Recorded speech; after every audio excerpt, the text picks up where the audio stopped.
ప్రముఖ e commerce giant అమెజాన్లో తొలగింపుల పర్వం తీవ్రమవుతోంది. ఆ కంపెనీలో పనిచేస్తున్న పలువురు సీనియర్ ఉద్యోగుల ద్వారా లీక్ అయిన సమాచారం ప్రకారం అమెజాన్లో ఉద్యోగుల స్థానంలో రోబోలను వాడాలని కూడా ఇప్పటికే ఓ నిర్ణయం తీసుకున్నారు. ఆ నిర్ణయాన్ని అమలు చేసే ప్రక్రియ ఊపందుకుంటోంది అంటున్నారు రైటర్స్.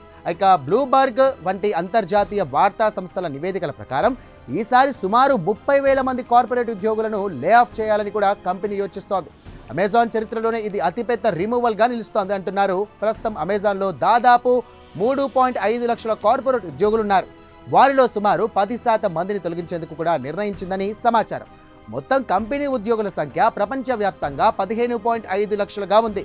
కరోనా అనంతరం వ్యాపార విస్తరణలో పెరిగినటువంటి ఖర్చులను తగ్గించుకోవడమే ఈ లే ఆఫ్ వెనుక ప్రధాన కారణమని చెబుతున్నారు. గత 2 ఏళ్లుగా అమెజాన్ పరికరాలు, కమ్యూనికేషన్లు, పాడ్కాస్టింగ్, ఇతర చిన్న విభాగాల్లో కూడా ఉద్యోగులను తగ్గిస్తూ వస్తోంది. ఈసారి మాత్రం మానవ వనరులు, డివైసెస్ అండ్ సర్వీసెస్, ఆపరేషన్స్ వంటి విభాగాలు తీవ్రంగా ప్రభావితమయ్యే అవకాశం ఉందంటున్నారు.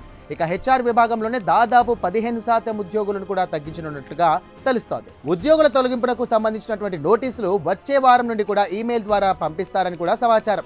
దీనికి సంబంధించి ప్రభావితమయ్యే విభాగాల మేనేజర్లకు అమెజాన్ ప్రత్యేక శిక్షణ కూడా ఇచ్చిందని సమాచారం. అమెజాన్ హెడ్ ఆఫీస్ ఉన్న మినియాపాలిస్ లో ఉద్యోగులు ఎక్కువగా ప్రభావితమయ్యే అవకాశం ఉంటుందన్నారు. సంస్థలోని పునరావృత పనులు ఆటోమేట్ చేయడానికి ఆర్టిఫిషియల్ ఇంటెలిజెన్స్ టూల్స్ ను కూడా విస్తృతంగా వినియోగిస్తున్నారు. కంపెనీలో ఏఐ వినియోగం పెరుగుతున్నటువంటి నేపథ్యంలో భవిష్యత్తులో ఉద్యోగుల సంఖ్య మరింత తగ్గే అవకాశం ఉందని సీఈఓ ఇటీవలే ప్రకటించడం విశేషం.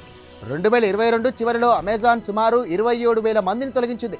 ఇక అప్పటి నుండి లే ఆఫ్ పర్వం కొనసాగుతూనే ఉంది. ఈసారి 30,000 మందిని తొలగించబోతున్నామని, ఇక మరోవైపు ఈ ఏడాది ఇప్పటి వరకు ప్రపంచవ్యాప్తంగా 216 కంపెనీలు దాదాపు 1,00,000 మంది ఉద్యోగులను తొలగించాయి.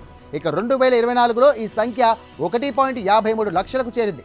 అమెజాన్తో పాటు మైక్రోసాఫ్ట్, గూగుల్, ఇన్ఫోసిస్ వంటి ప్రధాన కంపెనీలు కూడా ఉద్యోగులను తగ్గిస్తున్నాయి.